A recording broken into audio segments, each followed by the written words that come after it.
안녕하세요. 오랜만에 찾아뵙습니다. 법무법인 물품 식탐크루즈 최지혁 변호사 인사 올립니다.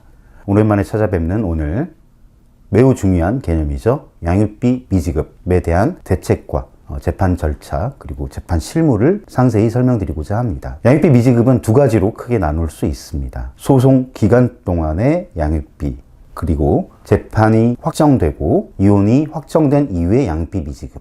두 주제 모두 너무나도 중요한데요. 오늘은 판결 확정 전에 소송 절차 진행 기간 동안의 양육비 어떻게 되는가에 대해서 상세히 말씀드리도록 하겠습니다. 이혼을 결심하시는 과정에서 첫 번째는 정말 이혼을 하는 것이 맞는가, 아니면 자녀들을 위해서 혹은 본인을 위해서라도 이혼을 보류해야 하는가, 혹은 참아야만 하는가, 이 부분은 사실 변호사들의 영역이 아니라 당사자들의 영역이라고 할 수 있겠습니다. 혹은 이혼 결심, 미결심 어찌할 바를 모르는 단계에서 저를 찾아오시는 경우도 있는데요. 그 부분을 일단 스킵을 하고 이혼 결심을 하신 상황을 전제로 말씀드리겠습니다. 이혼 결심을 한 후 이제 어떻게 해야 될까요? 협의이혼 절차와 재판상 이혼 절차, 즉 소송 절차가 있습니다. 협의이혼 절차를 거친다는 것은 배우자 사이에 원만히 재산분할, 양육비, 면접교섭 등등 많은 것들이 수많은 쟁점에서 다 합의가 원만하게 이루어졌다는 것을 의미하겠지요. 하지만 협의이혼 조건을 논의하는 단계에서 많이들 어긋납니다. 의견 차이를 보이게 되죠. 5가지 쟁점 중에서 4가지는 일치를 하는데 한 가지 일치하지 않으면 역시 협의이혼 절차로 갈 수가 없게 될 것입니다. 자, 오늘 말씀드린 것은 협의이혼을 절차를 생각하셨지만 결국엔 재판상 이혼, 즉 소송 절차를 결심하게 된 경우를 말씀드리고자 합니다. 소송을 결심하시면 소송 기간 동안, 소송 기간은 도대체 말이 많던데 6개월 설도 있고 1년 설도 있고 2년 설도 있고 굉장히 의견이 분분하던데 그건 좀 이따 말씀드리고요. 그 기간 동안 과연 양육비를 받을 수 있는가? 초유의 관심사가 아닐 수 없습니다. 자, 일단 소장을 접수하고 소송 절차를 개시한 순간부터 혼인관계는 이미 파탄된 것입니다. 이혼을 결심하고 소송을 시작한 원고라고 하죠. 원고 당사자가 부양을 해줄 것을 요구하는 것은 어불성설입니다. 법원에서도 소송을 시작하기 전에 그 수준의 생활비를 지급하라는 경우는 없습니다. 왜? 혼인관계가 파탄되었다는 것은 부양 의무를 가지고 있는, 즉 돈을 더 많이 버는 혹은 홀로 돈을 벌었던 한쪽 배우자가 나머지 한쪽 배우자에게 생활비를 지급할 의무가 없어졌다는 뜻입니다. 이해되시죠? 혼인관계가 파탄됐다. 즉 부양 의무도 그 순간 사라지게 되는 것입니다. 자, 여기서 중요한 것이 있습니다. 부양 의무는 사라지지만 자녀들은 양육되어져야 됩니다. 누가? 임시 양육자. 즉 소송 기간 동안 자녀들 혹은 자녀 한 명이면 자녀겠죠. 자녀를 혹은 자녀들을 데리고 있는 측이 임시 양육자가 되고요. 데리고 있지 않은 측은 임시 비양육자가 됩니다. 임시 비양육자라는 말은 잘 쓰지 않습니다만 어쨌든 비양육자, 즉 데리고 있지 않는 측은 양육비를 반드시 지급해야 됩니다. 잘 따라오고 계시죠? 부양 의무와 양육비 지급 의무는 조금 다른 개념이라는 점을 아셔야 됩니다. 즉 부부 당사자 사이에 부양 의무는 없습니다. 다만 부부 사이에 자녀들이 있을 경우 혹은 자녀가 있을 경우에는 부양 의무는 없지만 비양육자가 양육비를 반드시 지급해야 한다는 사실 명심하여 주시면 좋겠습니다.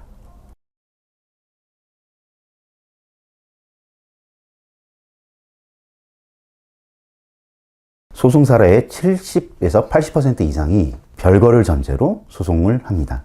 인터넷에 나와 있는 가장 틀린 정보 중에 허위 정보 중에 하나가 한쪽이 가출하면 안 돼요. 별거하면 불리하게 작용해요. 라는 글들이 저 변호사 초년병 시절부터 있었는데 아직까지도 그런 정보가 난무하더라고요. 결코 아닙니다.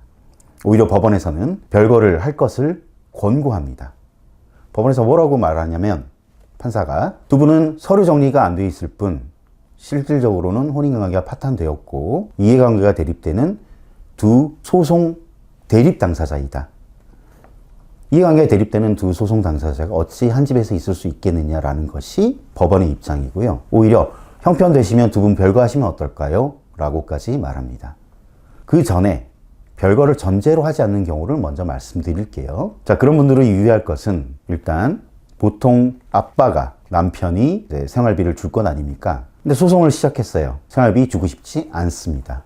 소장 접수 직후 바로 혼인관계가 실제로 파탄되었다고 해석을 하기 때문에 생활비를 지급하지 않는 남편들이 아주 많습니다. 자, 이럴 때 법원에서 어떻게 중재를 하느냐? 한 집에서 동거를 하고 있다 할지라도 생활비 수준은 아니지만 자녀들 혹은 자녀를 위한 양육비는 지급되어야 한다라는 것이 법원의 입장입니다. 월 400을 생활비로 주던 남편이 이혼 소송 기간 동안에는 150에서 200 정도만 주면 된다는 사실이 있죠. 뭐 억울하긴 하지만 어쨌든 이혼 소송을 결심하셨기 때문에 생활비 수준은 기대하면 안 된다는 사실 다시 한번 말씀드리고, 그러나 양육비는 반드시 지급되어야 한다. 이 점 다시 한번 강조하여 말씀드립니다.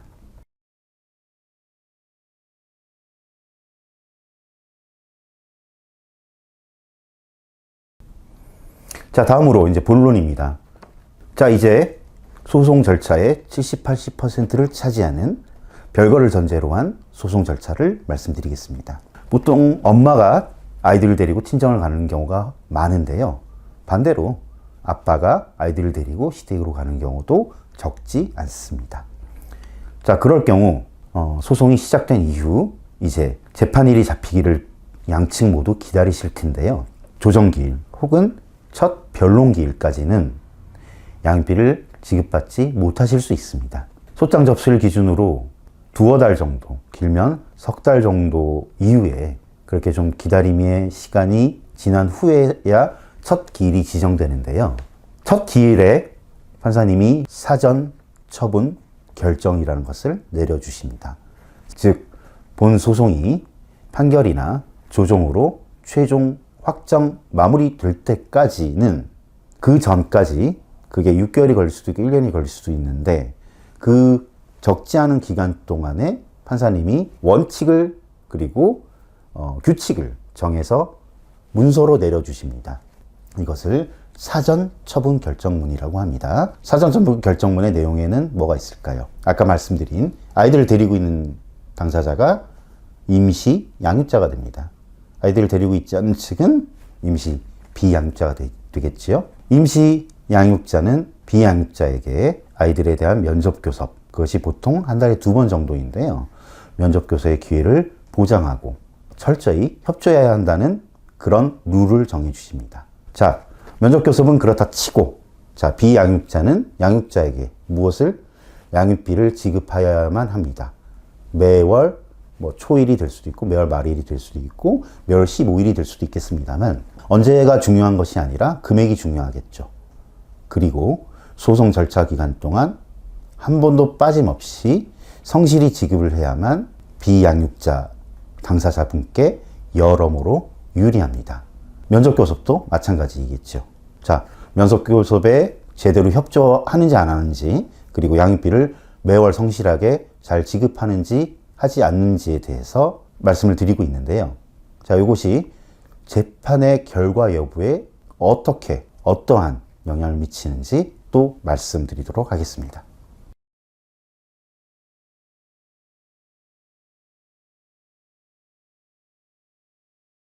어쨌든 양육비를 왜 성실히 지급해야 하는가, 또한 그 적지 않은 기간 동안 왜 면접교섭에 성실히 협조해야만 하는가, 이를 말씀드리고자 하는데요. 적지 않은 기간 동안 대리인, 즉 변호사가 할 일은 물론 상대방의 재산을 찾아내고 양육비 금액을 높이거나 낮추거나 이런 것들도 중요하지만, 그 모든 것에 전제가 있습니다. 재판부에 대한 처음부터 끝까지의 이미지 관리입니다. 자, 이미지 관리로 소송을 한다? 좀 이해가 되기 힘드실 텐데요. 이미지는 굉장히 중요합니다. 자, 성실한 당사자에게 조금이라도 유리한 판결이 내려질 수 있기 때문입니다. 때문에 진상변론이라고 하는데요. 속된 말로 진상변론 아주 싫어합니다. 예를 들면 재산 한 푼도 못 준다라는 변론을 하는 변호사, 혹은 50%가 예상되는데 20% 이상은 못 준다라는 변론을 하는 변호사, 판결 결과와 동떨어진 변론을 하는 것을 판사님들께서 아주 싫어하신다는 사실 여기서 명심해 주시고요. 때문에 예상되는 판결 결과에 집중을 하되 그보다 조금이라도 유리하게 변론을 하는 것, 그러나 생떼를 부리지 않고 합리적인 범위 내에서 변론을 하는 변호사, 이미지 관리를 잘해주는 변호사가 훌륭한 변호사라는 사실을 다시 한번 말씀드리고자 합니다. 때문에 면접교섭에 협조하지 않거나 양육비를 성실히 지급하지 않는 것, 당연히 당신께서 판사님이시라고 가정할 때 이미지 추락이고 이미지 꽝이겠죠. 그럴 경우 판결 결과에 영향을 미치는 것을 저는 수도 없이 보았습니다. 극단적인 경우이긴 합니다. 소송 기간 동안 양육비를 미지급하는 사례는 극히 드물기 때문에. 그런데 지금 제 방송을 보고 계신 분들은 내 남편이 그럴 것 같은데, 내 아내가 그럴 것 같은데 라는 걱정을 하실 수 있습니다. 극단적으로 말씀드리긴 했지만 충분히 염려가 되는 부분이긴 합니다. 자, 그렇더라도 법원에서의 구제수단이 있음을 다시 한번 말씀드리겠습니다.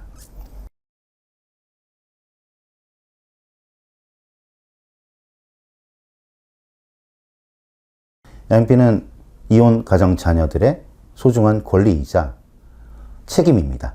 본인이 비양육자가 되었다고 해서 너무 억울해하지 마시고 양육비 지급 의무, 책무라고까지 말씀드릴 수 있을 텐데요. 이 부분 간과하지 않으시길 바라겠습니다. 아울러 오늘 다루지 못한 쟁점들에 대해서 궁금하신 점 있으면 댓글로 남겨주시면 답변 드리도록 하겠습니다.